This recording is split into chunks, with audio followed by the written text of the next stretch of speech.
કે સમાજ સેવાની પોસ્ટ માણસ સેકન્ડોમાં શેર કરી દે છે, પણ પોતાનો સ્વભાવને વ્યવહાર બદલવામાં આખી જિંદગી કરે. કેમ? તમારી પાસે જે છે એમાંથી તમે સર્વોચ્ચ આપવાની કોશિશ કરી રહ્યા છો. આ સમાજમાં બેઠેલા દરેકના મનમાં જો સમાજ માટે ચપટી ધૂળ આપવાની ભાવના જાગી જાય ને, તો આપણા સમાજને નંબર 1 બનતા દુનિયાની કોઈ તાકાત હોતી નથી.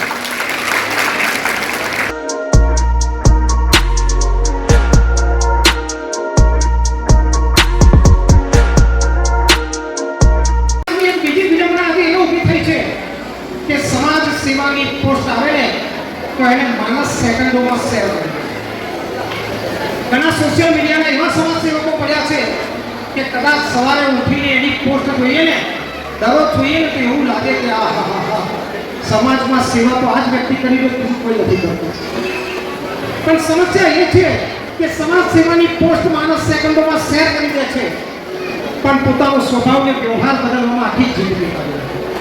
ત્યારે आवा लोगों ने माने એટલું જ કહેવું છે कि अगर आप सच में समाज को बदलना चाहते हैं, अगर आप सच में समाज को बदलना चाहते हैं, तो शुरुआत दूसरों से नहीं खुद से करनी पड़ती है. आपने सुधारવાની જરૂરિયાત છે. કોઈ એમ પૂછે કે હું શું કરી શકું, દરેક વ્યક્તિ અનુકરણ કરવાની જરૂર નથી હોતી. આપણા સમાજમાં કોઈ એક વ્યક્તિ 1 લાખનું દાન આપ્યું તો આપણે 1 લાખનું દાન આપવાની જરૂર નથી. કદાચ ભગવાને 1 કરોડ રૂપિયા આપ્યા હોય, એમાંથી 1 લાખ આપ્યા એટલે 1% આપ્યો છે. તમારી પાસે 1 લાખ રૂપિયા હોય તો 1000 રૂપિયા આપો. તમે ને એ દાતા બંને સમાજની દ્રષ્ટિએ સરખા. કેમ? તમારી પાસે જે છે એમાંથી તમે સર્વોચ્ચ આપવાની કોશિશ કરી રહ્યા છો.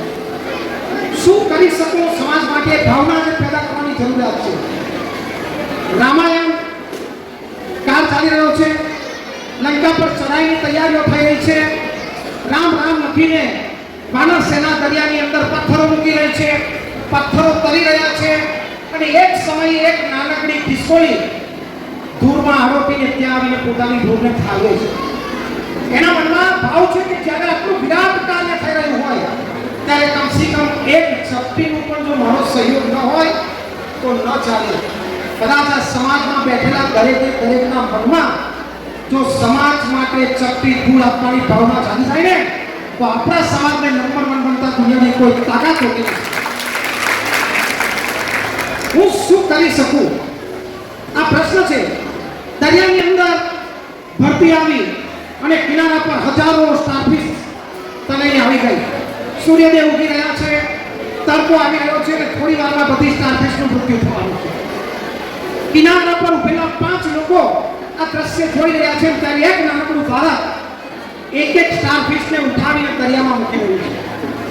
બધા હસી પડ્યા કે ભાઈ તું 1 મહિનો મહેનત કરીને આપણે ભેગા થઈને તો પણ આ બધી સ્ટારફિશનું જીવન 100% બચાવી શકતા નથી. અને ત્યારે બાળકને એક સ્ટારફિશને ઉઠાવીને દરિયામાં મૂકીને એટલું જ કીધું કે મને ખબર છે કે હું બધી સ્ટારફિશનું જીવન 100% નથી બદલી શકતો, પણ મેં જે એક સ્ટારફિશ મૂકીને એનું જીવન તો 100% બદલાઈ જશે એટલી ગેરંટી. આ ભાવના લાવવી પડશે.